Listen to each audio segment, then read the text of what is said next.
Halo sahabat trending YouTube, kembali dengan saya Dini. Kali ini kita akan membahas tentang asal-usul Batak Toba, legenda si Raja Batak beserta keturunannya. Berikut ini pembahasannya tentang asal-usul Batak Toba, legenda si Raja Batak beserta keturunannya.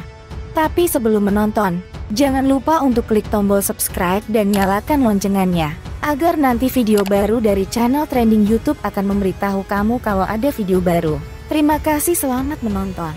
Keberadaan etnis-etnis di Indonesia tidak terlepas dari legenda yang selalu dituturkan dari mulut ke mulut serta menjadi cerita rakyat.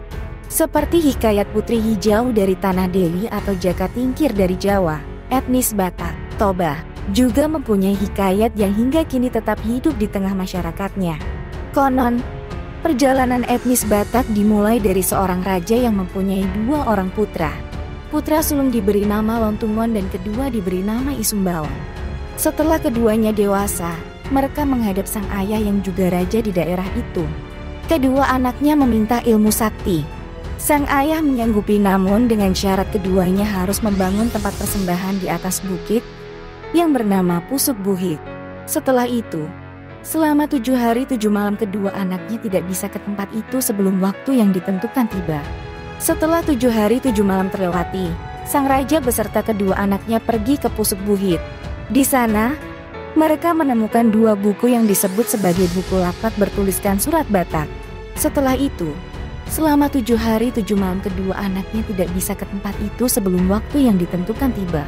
Setelah 7 hari 7 malam terlewati, sang raja beserta kedua anaknya pergi ke Pusuk Buhit. Di sana, mereka menemukan 2 buku yang disebut sebagai buku lapak bertuliskan surat Batak. Sang raja mengubah nama si sulung menjadi Guru Tata Abulan. Konon, Guru Tata Abulan dengan 5 putranya yakni Raja Geleng Gumeleng si sulung, Seribu Raja, Limbong Mulana, Segala Raja, Silau Raja dan 4 putrinya yakni si Boruparma kawin ke Seribu Raja, Ibotona, abang kandungnya.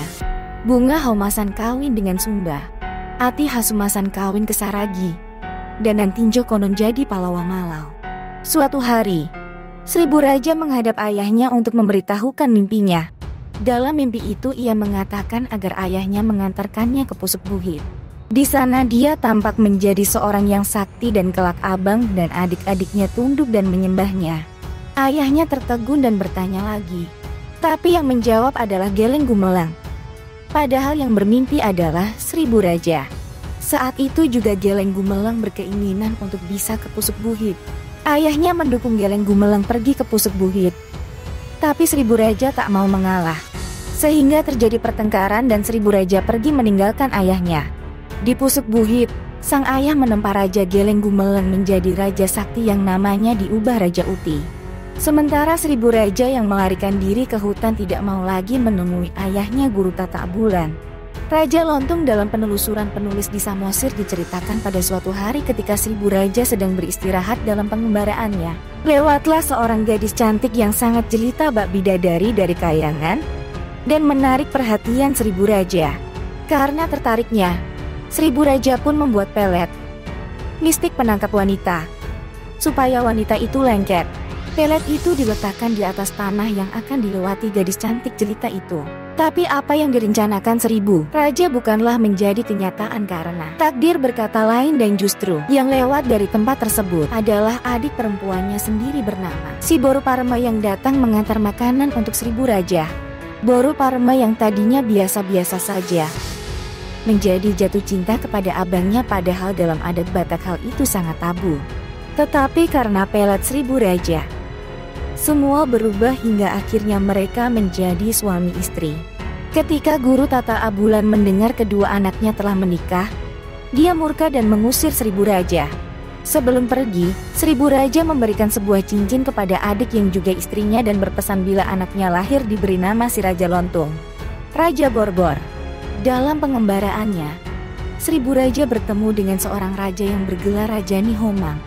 Tetapi dalam pertemuan itu terjadi pertarungan antara Seribu Raja dengan Raja Nihomang. Kalau Seribu Raja kalah akan menjadi anak tangga ke rumah Raja Nihomang, dan bila Raja Nihomang kalah, maka anak gadisnya akan diperistri oleh Seribu Raja. Pertarungan itu dimenangkan Seribu Raja. Tetapi sebelum dipersunting oleh Seribu Raja, sang putri raja itu ingin membuktikan kehebatan Seribu Raja. Maka gadis itu menyuruh Seribu Raja untuk mengambil daun pohon Hatindi yang tumbuh di atas embun pati dengan syarat Seribu Raja harus tetap ada di tempatnya berdiri. Dan bila sudah dapat dia bersedia menjadi istrinya. Seribu Raja menyanggupi permintaan Boru Mangiring Laut. Dengan tiba-tiba tangan Seribu Raja dikibarkan ke atas kepalanya, mengakibatkan angin di tempat itu menjadi kencang dan daun Hatindi itu terbang ke tangannya. Bunga itu pun diberikannya kepada Boru Mangiring Laut.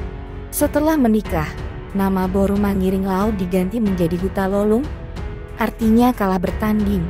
Tak lama kemudian, Boru Mangiring hamil namun Seribu Raja tidak menunggu kelahiran anaknya. Dia akan melanjutkan pengembaraannya.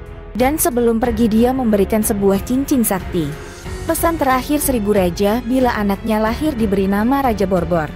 Pertemuan Raja Lontung Raja Borbor konon. Setelah dewasa Raja Lontung berangkat menelusuri hutan untuk mencari ayahnya Seribu Raja. Suatu hari Raja Lontung merasa sangat haus. Dia pun beristirahat barang sejenak di bawah pohon rindang. Dia mengambil pedangnya dan memotong salah satu akar pohon rotan untuk mengambil airnya. Tetapi bila dia mengangkat akar rotan itu ke mulutnya, tiba-tiba lepas karena ada yang menariknya dari sebelah. Begitulah yang terjadi sampai 3 kali. Raja Lontung marah. Pasti ada orang yang mempermainkannya.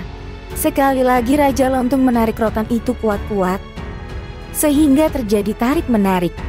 Karena rasa kesal yang teramat sangat, Raja Lontung berseru, "Jangan ganggu saya." Namun akhirnya terjadi perkelahian dengan orang yang belum dikenal oleh Raja Lontung. Masing-masing mereka mengeluarkan ilmu sakti namun tidak ada yang kalah dan tidak ada yang menang. Akhirnya keduanya berkenalan. Lawan si Raja Lontung adalah Raja Borbor. Saatnya itu mereka saling bertanya siapa ayah mereka sebenarnya. Keduanya terkejut sebab ayah mereka adalah Seribu Raja. Akhirnya mereka mencari Seribu Raja. Nah itu tadi tentang asal-usul Batak Toba legenda si Raja Batak beserta keturunannya. Buat sahabat trending YouTube, apa pendapatmu dan jangan lupa tinggalkan pesanmu di kolom komentar. Terima kasih sudah menonton video ini, salam toleransi.